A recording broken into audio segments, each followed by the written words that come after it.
had an epiphany after the lynching of 16 northern hunters returning to Kano at Uromi in Edo State. Many Southerners responded with, why are you people talking now? Most of them added, when those same people were killing us, what did you say? I know you. Nothing terrifies me more than this mindset. This isn't about you people remaining silent while they killed us. It's about our complete dehumanization. And we missed it when it happened. We all missed it. The them and the us. We missed it. Strange enough, on another stage, during another scene of the same play, today's them becomes tomorrow's us. Once you mentally draw a line between them and us, only what concerns you matters. You amplify what affects you, and even when it is discussed, you feel it is not loud enough. That is when you hear people involved in a discussion about something they care about say, and nobody is talking about it. And they are somebody, and they are talking about it. When it concerns them, you instinctively don't want it discussed, certainly not loudly. If it is, you ask why. What about when I was the victim? When we suffered, did they talk about us? Did you? Why should they matter now? Why should I care? At such moments, everything becomes relative, as in Albert Einstein's theory of relativity.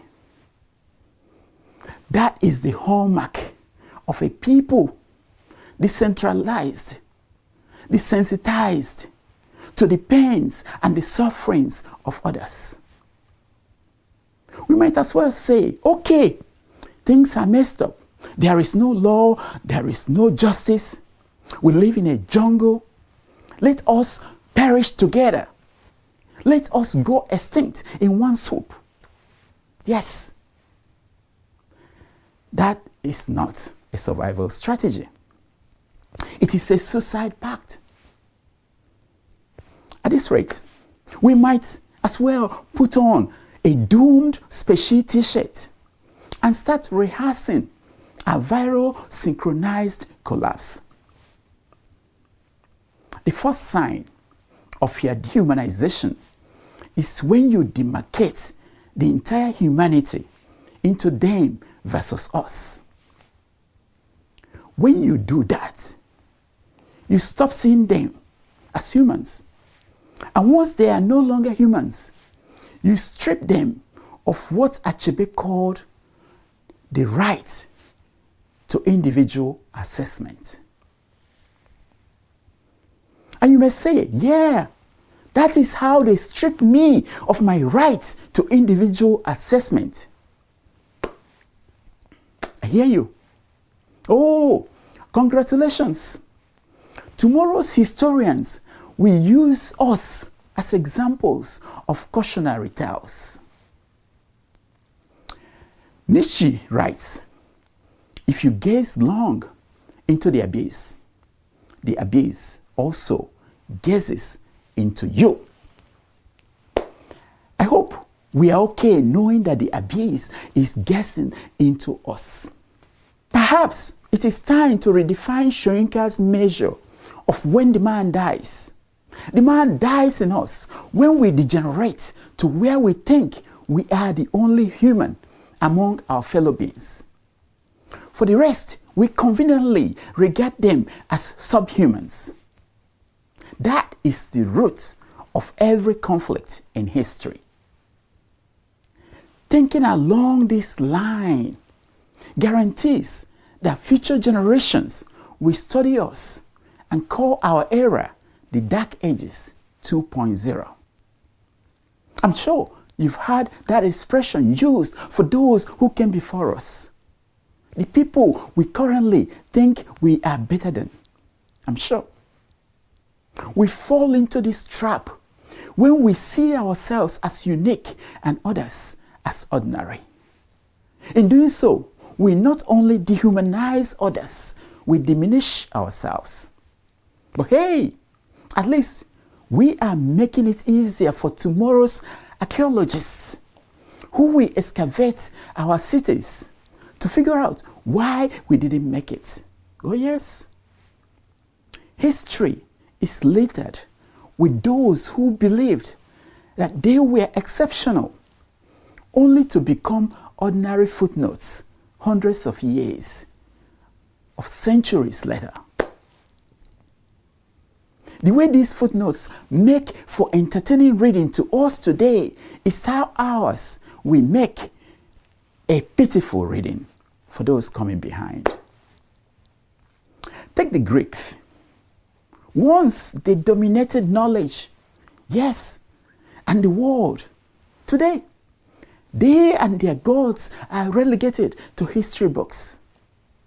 Zeus went from ruling Olympus to being a popular tattoo choice for philosophy students who do not understand the opposite sex.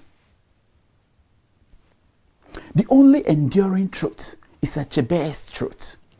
And it says, our humanity is contingent on the humanity of our fellows. No person or group can be human alone. We rise above the animal together, or not at all. If we learn that lesson, even this late in the day, we will have taken a truly millennial step forward.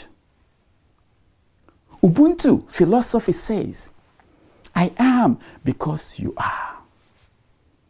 It logically follows that you are because I am.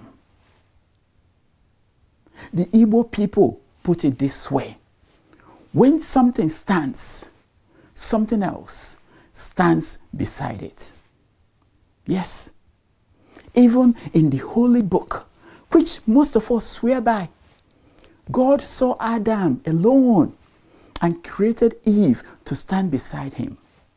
Even God had a second thought after he had finished his initial creation, and he thought it was good. That was when God said, yeah, this guy Adam needs something slightly different from him to stand beside him. Any deviation from this shared humanity reduces us to beasts. This is the story of slavery, colonization, wars, genocide, apartheid, and every other period of man's inhumanity to fellow man. And yet, here we are, slightly, still signing up to acting roles in the production of the sequel of the same terrible TV shows and movies we have seen before. Those who divide the world between them and us have already chosen to return us to the animal kingdom. We might as well start practicing best monkey dance routines now. Maybe we never truly escaped the animal kingdom. Maybe we only pretended to be better than the goat tied to a tree or the cow grazing on someone's farmland. Maybe one day this experiment of pretending to be more than the rabbit hiding in its hole will end. Maybe. And maybe when we return to the trees, the dolphins and the pandas will evolve a bigger brain and try where we have failed. Honestly, I'm rooting for the pandas. At least they seem to understand the value of the family, mind their business, and only come together during the mating period.